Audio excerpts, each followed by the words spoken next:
please stand. Thank you.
Good afternoon. Great pleasure to welcome you to the welcoming ceremony. Please be seated. I call upon Professor Charlie Jeffrey, Senior Vice Principal, to open this meeting with a moment of reflection.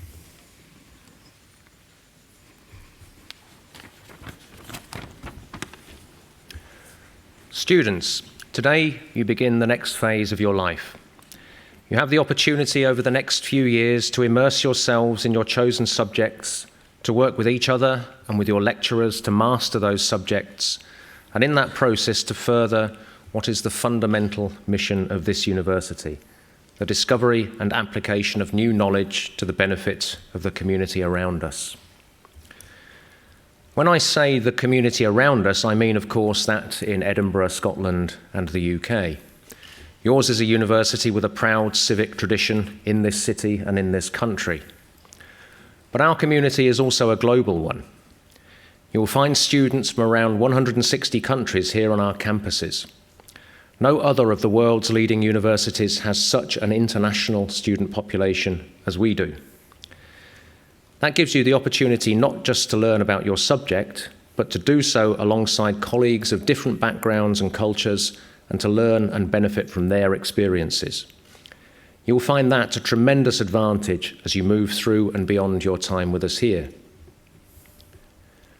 A university with a global reach has an obligation to address the challenges that face us around the world. Nelson Mandela famously and rightly said that education is the most powerful weapon which you can use to change the world.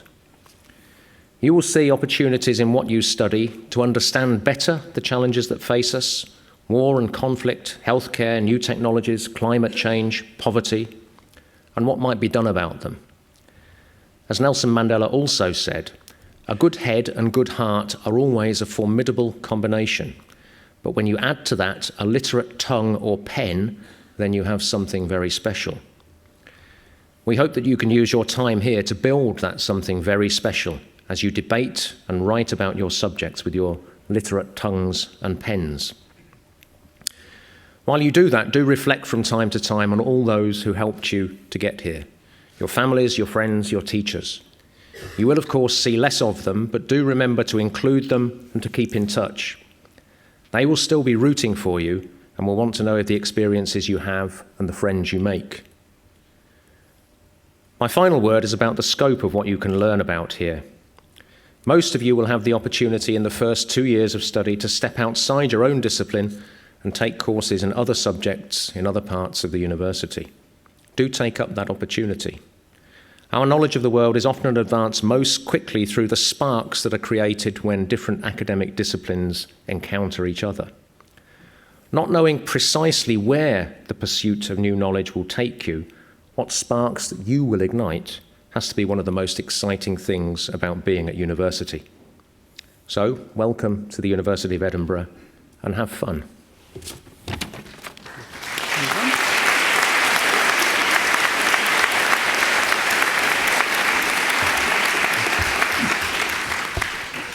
Thank you very much, Senior Vice Principal.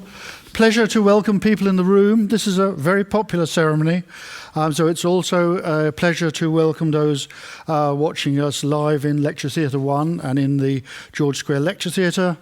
Also, pleasure to welcome those who are watching us online currently and to those who will be watching us online at some point in the future. So you're all very welcome.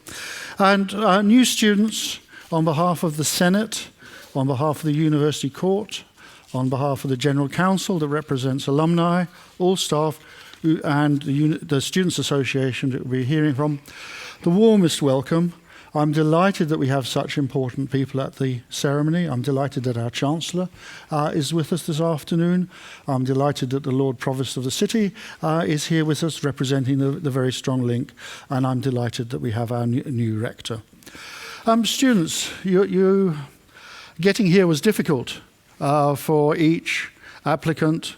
There was, please don't do that. Please don't do that. Gently, no. Okay, I'd like us to be able to go on with our ceremony now. You can sit down again, but please don't interrupt again.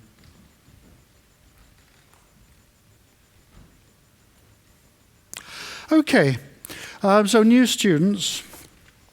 Getting here was hard. For each of you that got in, there were another 10 who were very well equipped who didn't. So you should be very proud of yourselves for having got here. You're also all special. You're part of a very large community of 35,000 students and another 15,000 staff. So one of the things you have to do this week is to make friends. I want all of you, and I think I'll include the staff as well, all of you think of the most entertaining special thing about you. So think of that one entertaining special thing, and now turn to the person next to you and tell them that one entertaining special thing.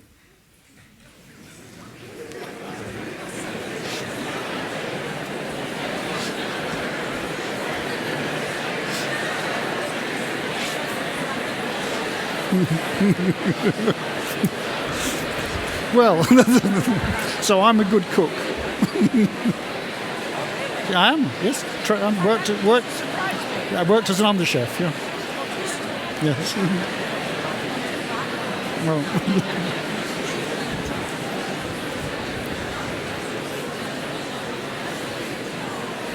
Okay, stop now, stop, hush. And obviously continue that conversation after the ceremony. You're fortunate to be in this university. We have a worldwide reputation. All sorts of contributions, particularly during the Enlightenment. David Hume contributing to philosophy. William Robertson establishing the modern style of writing history books. Hugh Blair inventing literature as a subject. Adam Smith lecturing on economics. Joseph Black inventing chunks of chemistry. James Hutton basically inventing the subject of geology. Very, very important one. Anybody in the room use Google? Google wouldn't work without Thomas Bayes. He was a clergyman, studied here, like many clergymen, wanted to improve his position in gambling, and came up with Bayes' law, which was first famously used to establish the relationship between smoking and lung cancer, but now is the reason why any search engine works. Obviously, Charles Darwin, following the footsteps of Hutton, but what Hutton did for geology, Charles Darwin did for animals, came up with evolution, and then James Clerk Maxwell, who gave us electromagnetism, and Peter Higgs, who's recently given us a new structure of matter. So you're following in the footsteps of giants. And what does the university want from the students? We want two things for you. We want your success and we want your happiness. So how are you going to be successful as students? And the answer to success as a student is very simple. You need to take intellectual risks. If you're given a set of essay topics, choose the hard one. If you've got some options, if you speak Japanese, well, gosh, don't learn more Japanese, start learning Mandarin. If you're looking at mathematics, and like me, I was an undergraduate mathematician, you hate applied mathematics, well, work on partial differential equations. If there are a list of topics for the dissertation, look at the one that is the most scary and do that one. So take intellectual risks. So that's the first point. Happiness, well, it is demanding being a student. You may find the academic work difficult. You may not have enough money. You may find social relations demanding. You may be quite a shy person. When I was a student, I was a desperately shy person. Or you may become ill. What should you do if you find yourself in a demanding situation? You should ask for advice. This is a community currently of 50,000. We have 250,000 living alumni. Whatever challenge you find yourself facing will not be new. There will be people who will have experienced that challenge before. There will be people who will have experienced helping people with that challenge before. So if you have a challenge, ask for help. Ask your personal tutor, ask other staff. The Students' Association runs a wonderful service, Advice Place, go there. We have all the relevant professional services for medicine, for counselling, for careers, for disability. Ask other students, they may themselves have gone through the challenge. But if you are challenged, whatever you do, say to yourself, you've got the resources of 50,000 people here who have experienced a diversity of challenges. So go and ask for help. Right, finally, obviously I'm the university principal, so the key thing I have to do is give you instructions. So, new students, here are your instructions. One of the things you must do while you're here is make friends with students who are different from you. Because we're a big university, there'll be a number of students who are similar to you. Because there are some big schools and colleges, there may be some people that you went to school with or to college with. And I encourage you, seek out students from different countries, quite easy. 160 different countries are represented in this university. Seek out students who are studying different things. Again, that is very easy. There are 600 different routes through our honours programme. So make friends with students who are different from you. And this is the point at which the Lord Provost will nod vigorously. Enjoy the city. Physically climb or have somebody take you to the top of Arthur's Seat. Eat haggis if you're of vegetarian. Well, vegetarian haggis tastes almost as good as the real thing. Go ceilidh dancing. You're in a capital city that has got wonderful museums and galleries.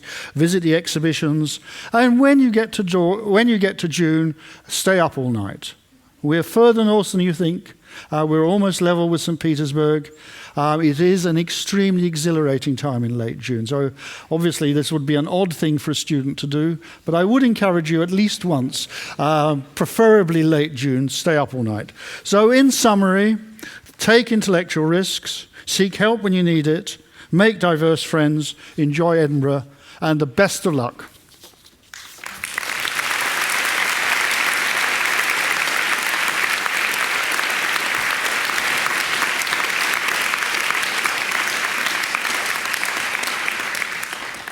I'm now going to ask the Chancellor to present the Sir William Darling Memorial Prizes. Sir William Darling left a wonderful prize fund for the university to be awarded to the students who give the benefit the university greatest in reputational terms, either by their intellectual contributions or by their philanthropic contributions or by their supporting contributions. We've got 3 absolutely wonderful award winners with us today, and it was very hard to get it down to 3, but we are really delighted by the 3 award winners. The first award winner is Khulud Saber, and maybe Khulud would stand. She's a doctoral student in the Global Public Health Unit, a holder of the Crystal Macmillan Studentship. Since the beginning of the Syrian crisis, she's engaged in extensive research and public health work focused on Syria's health system. She works as a researcher on the Syrian Centre for Policy Research. She's worked extensively with international agencies, including the United Nations Development Programme, the United Nations Relief and Works Agency for Palestinian Refugees, and the Syrian Central Bureau of Statistics. Tremendous contributions. The outstanding nature of her work has already been evident in a selection of BBC, being one of BBC's 100 Women in 2014, and it's an enormous pleasure to ask the Chancellor to give you your award, Khulud.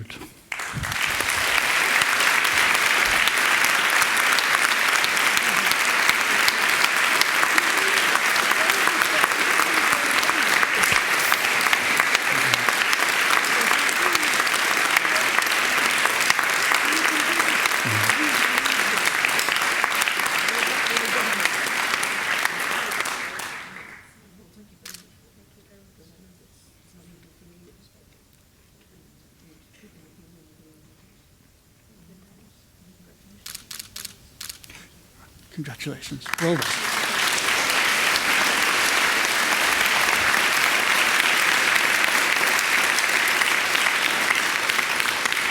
The second award winner is Corrie Scott, if Corrie would stand. Corrie is an elite athlete studying for a Master of Chemistry in Medicinal and Biological Chemistry with industrial experience. She won a bronze medal in the women's 50 metres breaststroke at the 2014 Commonwealth Games in Glasgow. In the run-up, she won gold and silver medals at Scottish Championships, as well as bronze and silver at the British Championships in the 50 metres and 100 metres. Despite this amazing sporting success, it's not impacted her grades, which have been mostly at a level of first. She's taken a year out. We're very much hoping she'll be selected for the Olympic Games in Rio.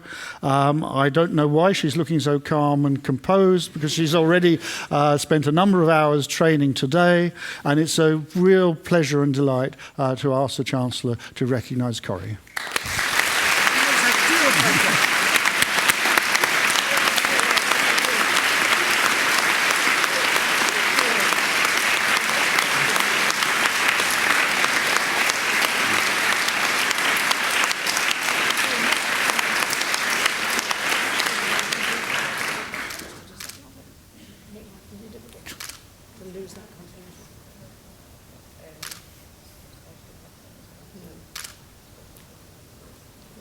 Based here. Do you do good?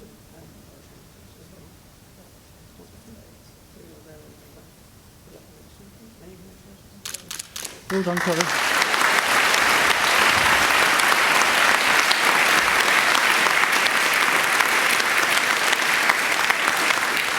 And then finally, I want to recognise a mathematics student, Martina Matriova. Martina, a tremendously successful mathematics student, now going on to postgraduate study at probably I shouldn't say this, but probably the best place in Britain, which is Warwick. But being an absolutely key member, as well as being outstandingly successful in her own studies, she has done all sorts of public outreach work. She was involved in Megamenga. It's a worldwide project to build the world's largest fractal. And if you don't know what a fractal is, after the ceremony, go and Google fractal. And this sculpture now sits at the third level of James Clerk Maxwell, composed of 48,000 business cards. In the Edinburgh International Science Festival, she was a key member for events on black holes and extreme geometry and hypergeometry, mathematics in 4 dimensions, working on the exhibits. And in Innovative Learning Week, she was very innovative and led a mathematical jewellery making workshop, which also was very, very successful. In addition to doing successful mathematical events for the general public, she's also worked with school pupils, set up a Facebook page for the Maths Outreach team, which has now got a large number of members. So she's made tremendous contributions in terms of her own mathematical work, but also in helping the general public understand mathematics and bringing widening participation students with a talent for mathematics to our university. So a tremendous pleasure to ask the Chancellor to present the award to Martina.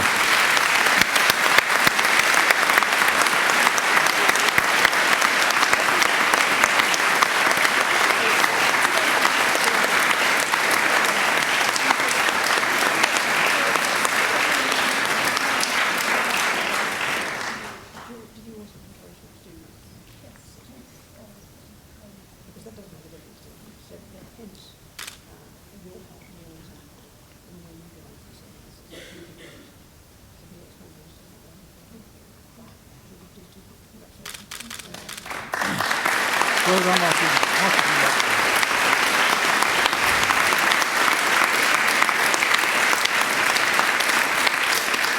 So 3 really inspiring student award winners and models for all the new students. We do have easily the best students association in Britain, if not the world, and it's a great pleasure now to call upon the president of the Students Association, Johnny Ross Tatum.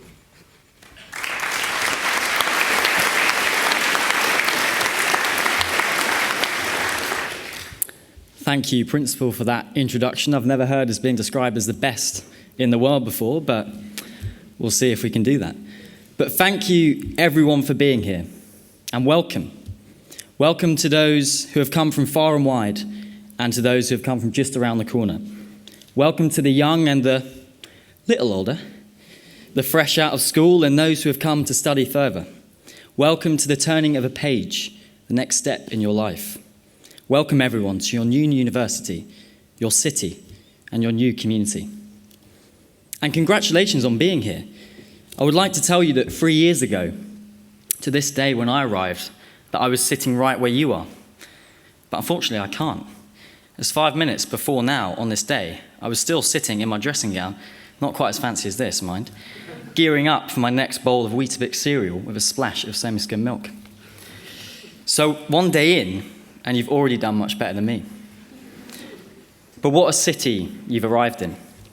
I could go on for hours about how beautiful Edinburgh is, about how it's just the perfect size for a university city, not too small, not too big, about its vibrancy of spirit and culture, but I won't, because by just going down these steps and standing on the mound outside this building and looking out onto the city, preferably on not such a rainy day, you'll see a view that says it far better than any words could. As you can probably tell, I really like Edinburgh. In fact, I love Edinburgh. And I'm almost certain that you will too, because in the last 4 years, I've still yet to meet one person that doesn't. Now, one thing we all share is that we've come to study an academic subject, whether it would be arts, sciences, social sciences, medicine, veterinary medicine, or education. And over the next week, you're going to hear a lot of things about how you can delve into those subjects and what course choices you can make. But your life here at university is about so much more than just your degree. It's where many of you will take a new step into a new city, have experiences you'll never forget, create memories, and build friendships to last a lifetime. And whenever I ask, people say, time and time again, that it is what they were able to do outside their degrees that made their time here so special. So I'd like to ask you to sit back for a moment and imagine one thing that you'd love to do whilst here at Edinburgh. whitewater kayaking, mountainside abseiling, at an art festival, writing or performing, studying or working abroad anywhere in the world, or even tackling homelessness and poverty in Edinburgh and beyond through a social enterprise or volunteering. Well, you can do it here and everything else in between. And yet, if you have the urge to do something that doesn't currently exist, you can start your own student society, sports club, social enterprise, or volunteering group.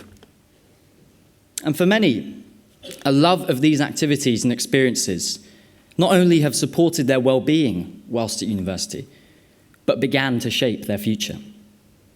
This was certainly the case for a recent graduate, a year older than me, called Callum. 4 years ago, Callum was sitting here like you at this ceremony. He then discovered a love for educating, entertaining, and inspiring people through radio. And he had the voice to match. So 2 years ago, he became a director of a student society called Fresh Air Radio. And 2 years later, just last week, Callum's dream came true as he made his first broadcast, reading the BBC Radio News. Callum followed his heart, and doing that was why I chose to come to Edinburgh. I remember 4 years ago, walking just outside Waverley train station down there. I looked around and I just knew that this was the place for me. When people ask why, I just said, I don't know, it just felt right. Coming here was the best decision that I've ever made. So when asked to talk with you today, I knew I had to leave you with this one quote from the late Steve Jobs, founder of Apple. Just after being diagnosed with terminally ill cancer, in front of thousands of students from the University of Stanford under the hot Californian sun, he said this: "Have the courage to follow your heart and intuition. They somehow already know what you truly want to become. So whatever you do over the next few years, and whenever in doubt, take a moment to remember those wise words. Follow your heart. Do what you love. It could be the best decision you ever make." Thank you very much, and welcome to your new home.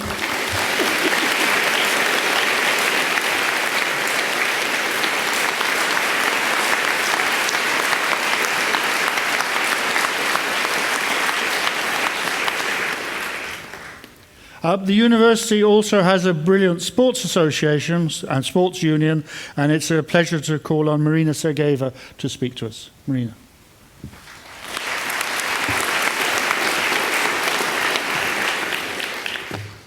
Thanks very much, Principal. I'll try not go over as much of the Edinburgh that we love as Johnny did, pretty much. So just to kind of tell you a bit more about the sports union, I'll just cover what we do, what we've achieved, and how we plan to go forward. Today marks your first day at university, which is a milestone you will always remember. So I'd like to welcome you to the university that not only prides itself on the quality of education that it provides, but one that also offers the best opportunities in sport, ranking us the best in Scotland and third in the UK. This year, we marked our own milestone by coming third in the British University's Colleges Sport League tables, and from here, the only way is up. The Sports Union is the student-led body for the organisation and administration of 64 university sports clubs, recreational programmes, sports coaching programmes and volunteering schemes, providing endless opportunities for our students of any ability or sporting interest. The broad variety of sports that we offer with 64 active clubs, we are proud to say that we have something for everyone. From korfball to hockey, from skydiving to sailing. Our clubs accommodate students of different ambitions, whether you are or have aspirations to be a sporting international, or alternatively, if you're looking to try something new and different. We work in partnership with the University Gym, Sport and Exercise, who not only provide world-class training facilities, they also support our clubs with coaches in both individual and team performance programs, which are essential in helping us achieve our goals. Putting our performance aspirations to the side, we believe that participation in physical activity is crucial for the well-being of all of you. So over the years, we have set up a variety of programs to continue growing our participation in sport. And so we offer the largest intramural program in Scotland with a choice of 6 sports that you could participate in with your friends, flatmates, course friends. Our edX, Edinburgh Experience programme, offers students the chance to try a new sport through club-run taster sessions that are open to all university students on a regular basis, with over 40 events run last year. I would encourage you all to come down and meet us and find out more about sport at Edinburgh and everything else that we offer at the sports fair on Wednesday and Thursday. Before I finish up, I'll briefly touch upon our wealth of alumni, who consist of European, world and Olympic champions, all of whom played sport and started sport at the University of Edinburgh, some of which include Catherine Granger, Chris Hoy, Chris Patterson, who have all been inspirations to our athletes on a daily basis. Our current athletes have achieved great heights, with a number of them winning numerous medals at the Commonwealth Games in Glasgow, and a number of them aspiring to go to Rio next year. We also have the world's oldest varsity coming up on the 26th of September, a rugby match between Edinburgh and St Andrews, and for the first time it's being played in Murrayfield. So if you're planning on joining our sporting family, there's no better time to do it than now. The passion for sport I have seen in our athletes is at the heart of everything that we do and hope to do. I'm sure you've heard that sport enhances the student experience. Well, I can first-handedly say that it hasn't only enhanced my experience, it has made me who I am today, standing in front of speaking to all of you. On the last note, we dream big of the Sports Union and challenge ever into our motto, which is, imagine what you could do. So enjoy yourself, challenge yourself, and make your own university experience the best it can be with our support. I wish you all the best of luck in your studies and your time at Edinburgh, and I certainly do hope to see you, whether it's in the gym, playing on our fields for one of our sports teams, or enjoying the odd taster of sport that we offer. Thank you for your time.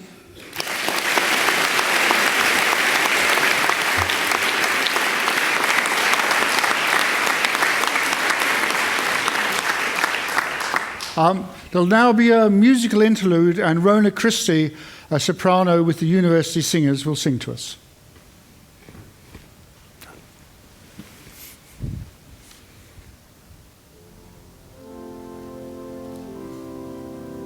Oh, gently, sweet Afton, among thy green braes, flow gently, I'll sing thee a song in thy praise. My Mary's asleep by thy murmuring stream. Flow gently, sweet Afton, disturb not her dream.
Thank you very much, Rona, for the beautiful singing. Thank you very much, Dr. John Kitchen, for the beautiful organ accompaniment. Thank you. I now call upon our Chancellor to initiate our ceremony of installing the Rector. May I ask Mr. Morrison to rise? Vice-Chancellor, members of the university staff and students, I have the honour to present to you Mr. Steve Morrison. Mr. Morrison was elected by university staff and students in accordance with Ordinance Court number 197, approved by Her Majesty in Council. He now stands before you to assume his robe of office.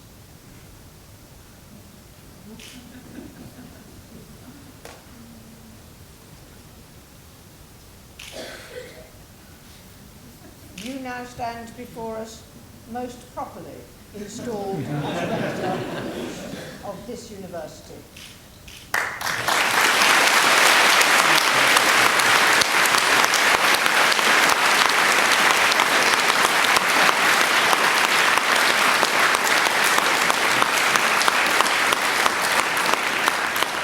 I would now like to invite the Rector to deliver his rectorial address.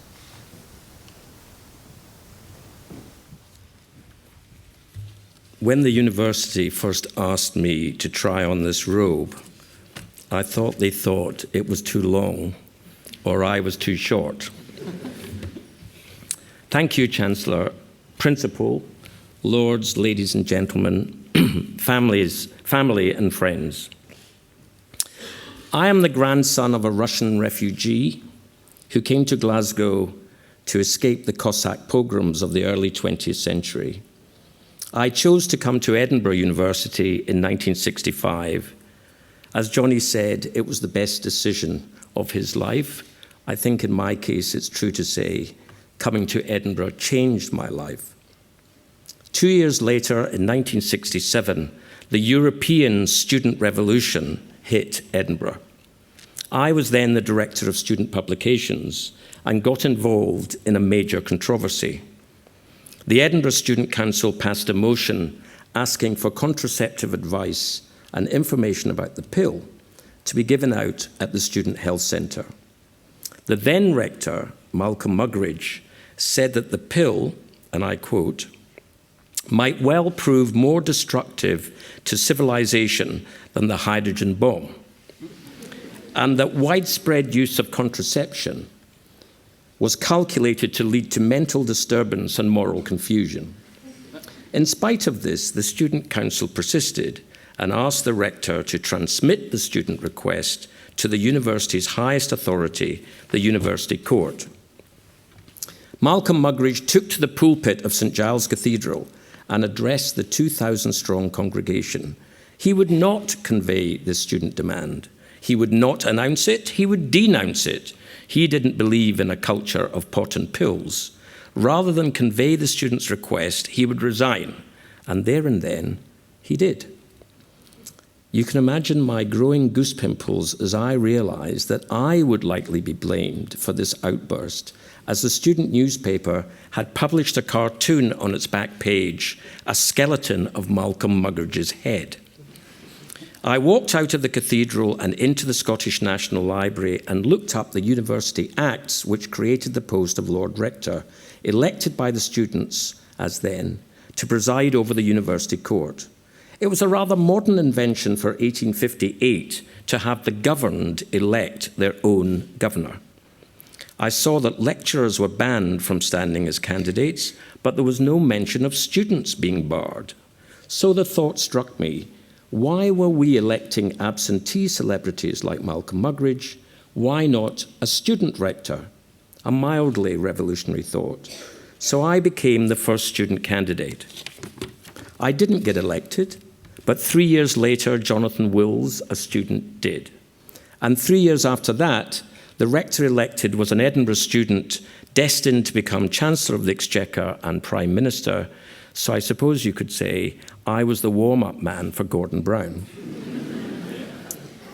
So if at first you don't succeed, try again, because now I'm back, 47 years later. Now let me take you back to December 1696. Thomas Aikenhead, an 18-year-old Edinburgh student and a surgeon's son, was tried for heresy here in Edinburgh. He was reported to have declared that theology was a rhapsody of feigned and ill-informed nonsense. Those of you who saw the frowning countenance on the statue of John Knox when you came in can imagine the furious reaction. The year before, the Scottish Parliament had ratified that blasphemy was a capital offence. It was said the nation had to atone for its numerous offences against God: profane and idle swearing, cursing, Sabbath breaking, fornication, adultery, and drunkenness. Well, it sounds like an average day in an Edinburgh student's life to me. On arrest, Aikenhead pleaded for mercy on grounds of his youth. He expressed contrition and solemnly promised to make amends. Nevertheless, on Christmas Eve, he was found guilty and condemned to be hanged.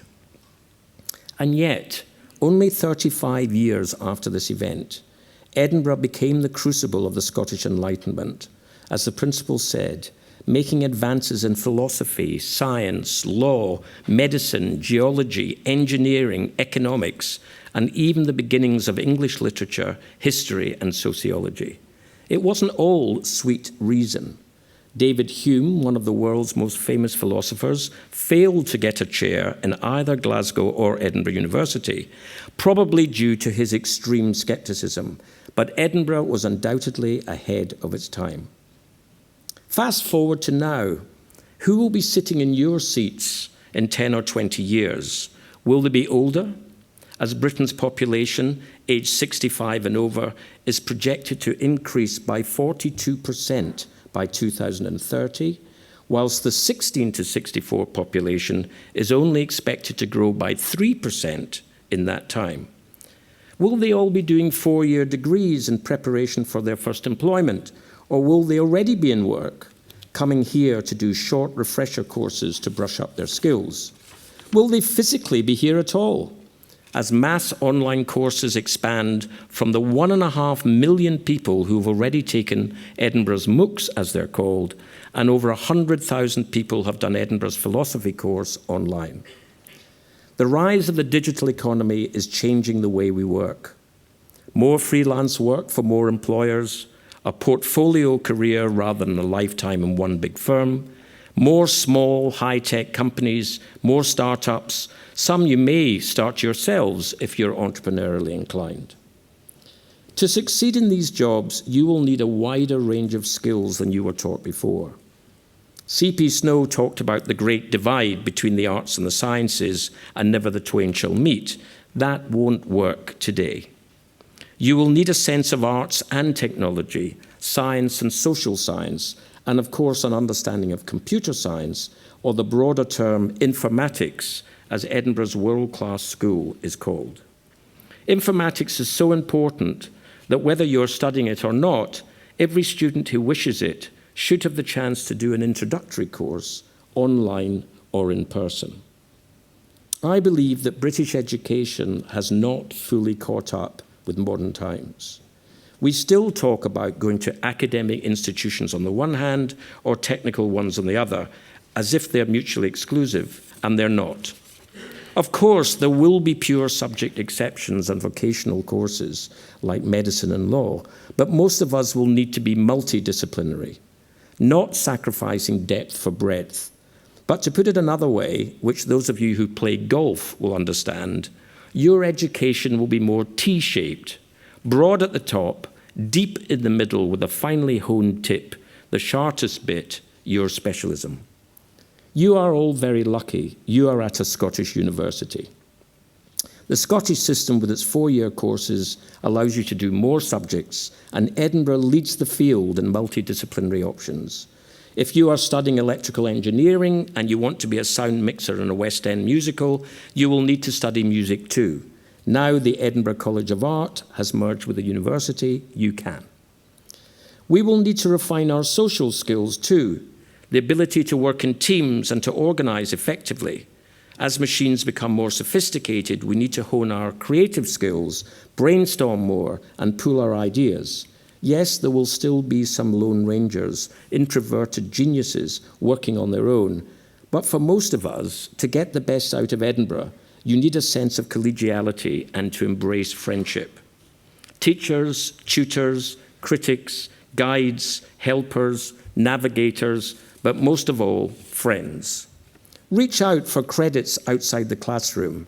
2,000 students participate in the Edinburgh Ward each year.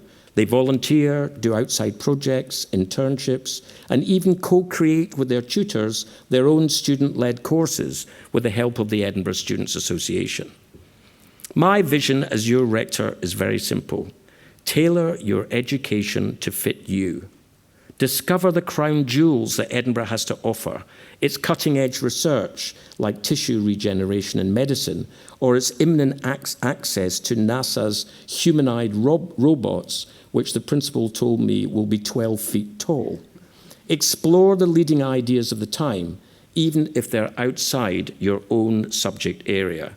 Be interdisciplinary and interdependent. Combine with others to do your own projects. Ask the university to help you find your own external mentor as you approach your chosen profession. Get feedback from your tutors, and with their guidance, experiment with your own research.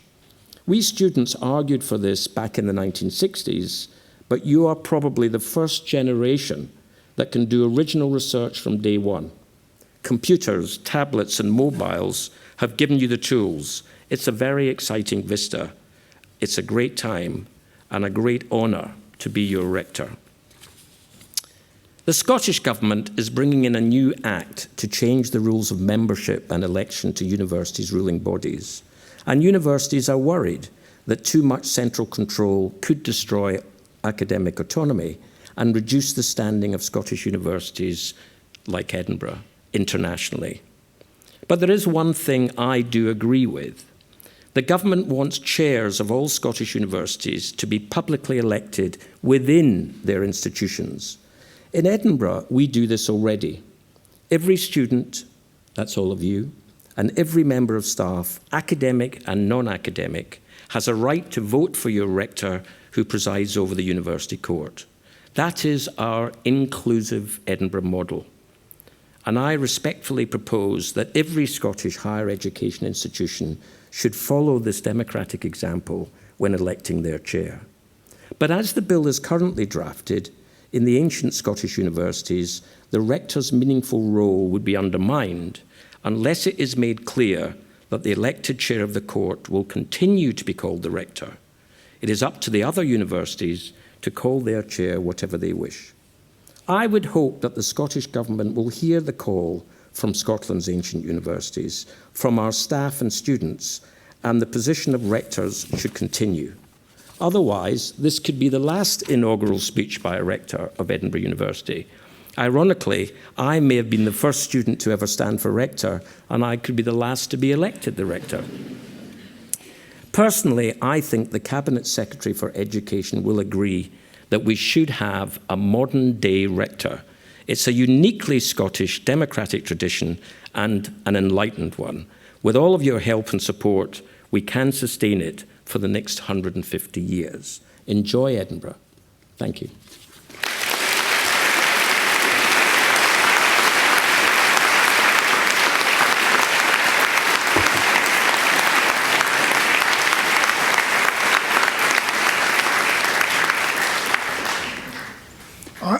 I now call upon the Reverend Dr. Harriet Harris, University Chaplain, to pronounce the benediction.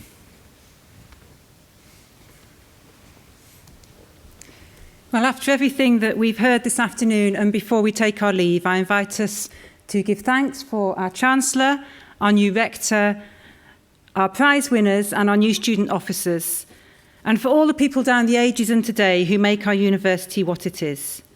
To give thanks for this new academic year, and particular for all of you and your peers who are our new intake, who will enrich this university and be enriched by it. Bless you in your time here, your studies and friendships, and all of your endeavours. Bless the many circumstances and people who will come into your life. Some of these you will be pleased with, some you won't, but welcome them all equally, because difficulties are also a gift, and you will find them to be your blessing and you to be theirs.